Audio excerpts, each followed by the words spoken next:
Communist దేశాలు సహితం ఈ మాటలు దాచలేకపోతున్నారు. TV9 వాళ్ళు సహితం దాచలేకపోతున్నారు. మన రాష్ట్రంలో ఉన్న ఛానల్ వాళ్ళు ఎవరు దాచలేకపోతున్నారు యేసు క్రీస్తు రాకడని.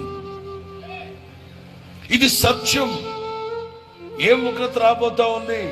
అగ్ని ఆరదు, పురుగు చావదు, ఏడుపు, పండ్లు కొరకడం, తల్లి జాడ పిల్లకి, పిల్ల జాడ తల్లికి ఎరక్కుండా పోయే రోజులు రాబోతున్నాయి. సూర్యుడు నలుపు అవుతాడు, చంద్రుడు ఎరుపు అవుతాడు, నక్షత్రాలు రాలిపోతాయి. ఈ ప్రపంచమంతా చుట్టబడి పంచవేంద్రములతో లయమైపోయే రోజు రాబోయే ఉగ్రత ఒకటి ఉంది. ఆ ఉగ్రతలో నుంచి నీవు తప్పించబడ్డానికి ఇప్పుడు తీసుకునే బాప్తిస్మే రక్షించబడ్డం.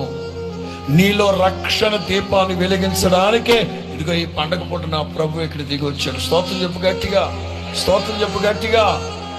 అందరికీ కాకపోవచ్చు, మీలో చాలా మంది ఇంకా రక్షించబడలేదు, చాలా మంది రక్షించబడలేదు. దైవజనుల వాక్యాలు పదే పదే పదే పదే వింటున్నారు. నా దేవుని వాక్యం హెచ్చరిస్తుంది, గద్దిస్తుంది. అయినా వాత వేయబడిన మనస్సాక్షి కలిగిన వాడై ఎంతకాలం తిరుగుతావు?